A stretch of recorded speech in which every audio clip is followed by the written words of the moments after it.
YouTube! So I have been doing reading wrap-ups now every 2 months, but in the past 2 months I've actually read 10 new books, so this might be a long one. Here we go. The first book I've read in the March-April span was actually a graphic novel adaptation of The Lottery. So The Lottery was originally written by Shirley Jackson, but this was a graphic novel adaptation by Miles Hyman. I don't actually own this. I was, funny story, at the airport and I had just gotten back from a trip and Joe got a phone call, and it was a phone call that took a little while, so I just went into one of the airport bookstores and I found this graphic novel adaptation just on the shelf, and so I started, you know, kind of browsing through it. And Joe's phone call actually took the amount of time it took me to get all the way through the graphic novel, so I didn't end up buying it. I just read it and then put it back. So I initially read The Lottery back in high school, and this was like a really interesting way to revisit that story. I don't think that a graphic novel adaptation is necessarily like on par with the actual story itself. I thought it was a cool companion to the original story. The next book I read was Hope in the Dark by Rebecca Solnit. This is a book that I started reading early in the year because I kind of needed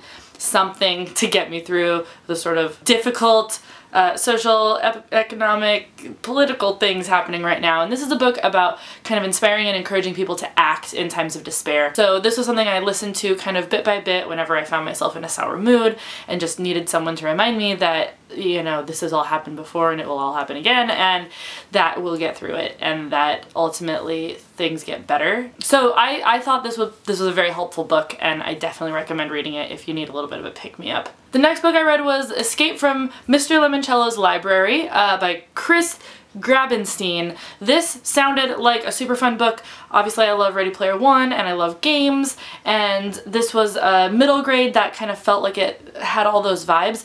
I did not end up loving it very much. I felt like the person who wrote this book maybe didn't actually play a lot of games, which was very disappointing. I just don't really believe that like children everywhere would be enraptured by sort of like in this book the Willy Wonka of games, but all of his games were basically like game show and trivia games, and nothing was really like actually kind of cool fun games. And I thought that the characters were really over stereotyped, and it should have been so fun. It should have been like all these kids get to go in this library and do all this crazy stuff and have to escape.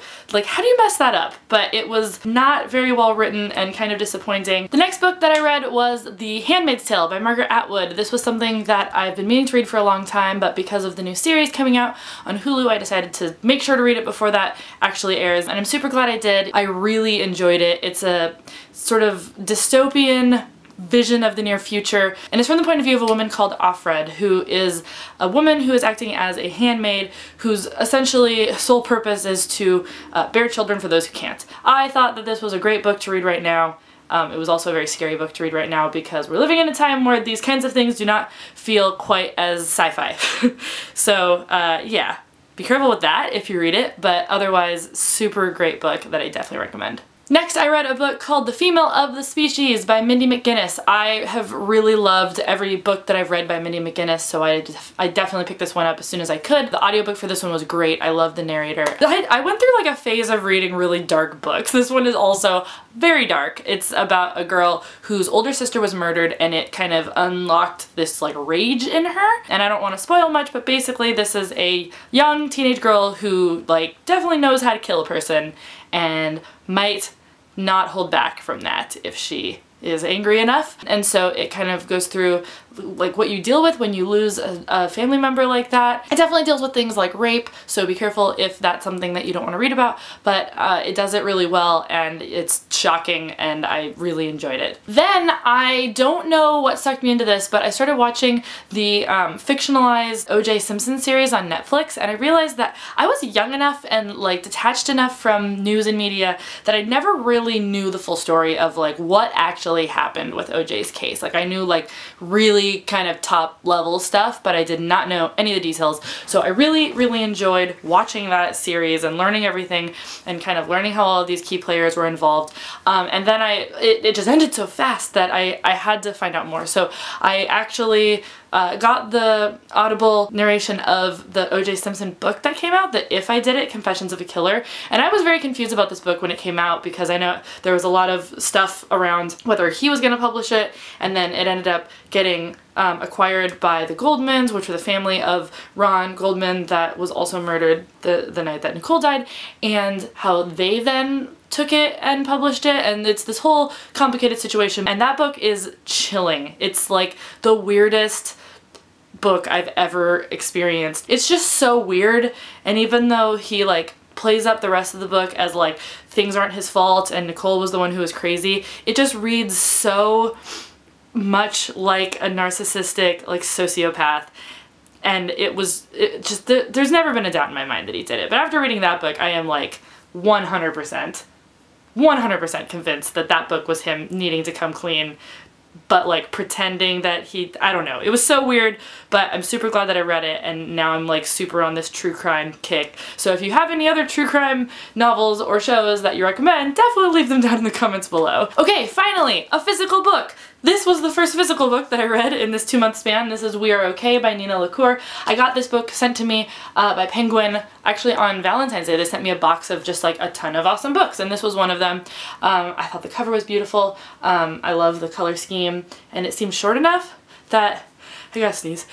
It seemed short enough that I could just sort of like tear through it, and that was wrong. That was completely wrong, because this is a book that is just like uber melancholy, and for some reason I just have a really hard time getting through books that have that sort of melancholy vibe. I've had a few other books like that I've tried to read, like especially I've tried to read them for like Booktubeathon, and I just couldn't do it quickly. So this one, the first half took me like a couple weeks to get through, because I would only read it a couple pages at a time, and then I would like get sad and I would go do something else.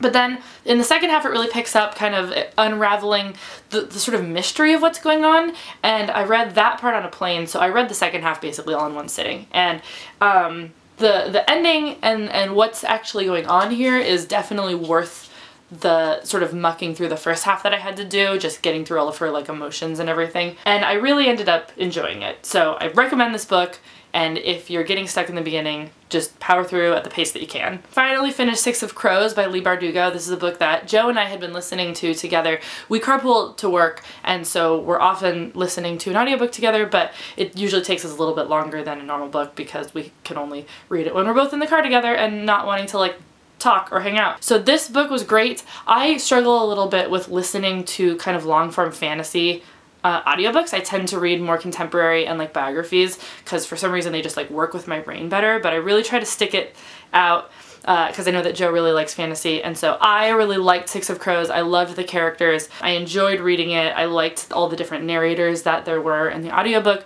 I think to like really absorb the story, I would need to like read a physical copy of the book again, because I know that there's probably a lot that I missed when my mind was wandering, but what I did get, I really liked. Okay, the last book I read in April was Sarah Dessen, Once and For All. This was a book that was sent to me in like the cutest way possible. Here's a picture actually. So they sent it to me like I was being asked to be a bridesmaid in the wedding of this Sarah Dessen book. It was just so cute. I get a lot of books sent to me in unique ways, and this one has so far been my favorite. So I was sick last week, and when I'm sick I just want to read like light, fluffy, fun, happy, contemporary books, and like felt like this would fit the bill. The first like 80 pages or so, it was really doing that. It's, you know, not like the best book, but it was fun and it was fluffy and it was about wedding planning, which I'm currently doing, so it was relevant to my life. And then all of a sudden there's like this school shooting subplot, which personally, okay, this is an ARC, so like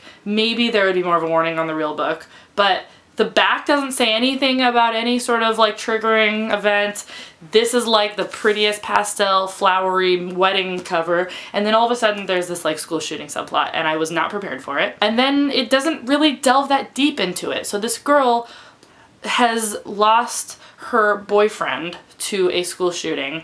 Not at her school, they were long distance, but still, you would think that there would be some larger emotional impact there than just like, I need to learn to love again. You'd think that there would be like some amount of like, I need to learn how to feel safe in my surroundings again, but like it didn't really have that, which was very disappointing. And then all of a sudden, halfway through the book, her and this like new boy that she's obviously gonna fall in love with like make a really shallow bet about dating. Like, I bet you can't date one person for 7 weeks, and I bet I can't go out with 2 different people a week for it was just like very fanfic, very like rom-com movie, very like new author plot device kind of thing. And so ultimately I was very disappointed with a lot of choices in this book. And there was like this cool element most of the like way through the book where people didn't really need to be in a romantic relationship. Like her mom was like totally happy being a career woman with her business partner being this gay guy that was like her best friend and like sort of life partner, but like not in a romantic way. And I was just very impressed with an alternative sort of like parental unit for Luna, the main character, and then also just like her having these adults with this cool alternative situation. And then like at the end of the book they both end up happily paired off with someone, and I was just like, what? So really strange book, didn't love it, however really good book marketing. That's it for what I've read. I just picked up Geekerella, which stupidly I did not realize was a Cinderella retelling. Obviously Geekerella, I don't know, I didn't put it together. I was excited to read a book about like a girl who goes to conventions and stuff, but like, God, unpopular opinion, but I really don't like fairy tale retellings, and I especially don't like Cinderella ones. So I don't know if I'm actually gonna finish reading this book, but I'm gonna see how much it just follows the Cinderella storyline and how much it delves away, because that's the other thing. In fairy tale retellings, I feel like I'm never surprised because I already know the story, and too often authors don't think to like go outside of that to still surprise their readers. They're just like, okay, and then all of the points of Cinderella at the end. So we'll see. We'll see, but I was disappointed with the very like beginning chapter, but I'll reserve judgment until I've read more. Otherwise, I'm trying to read some graphic novels right now. I haven't really decided what mood I'm in for May, but I will be back with another video at the end of June to let you know what I've been reading, and let me know what you guys have been reading if you've read any of the books that I talked about today, and I hope you're having a great day. Thank you guys so much for watching. I'll see you next time.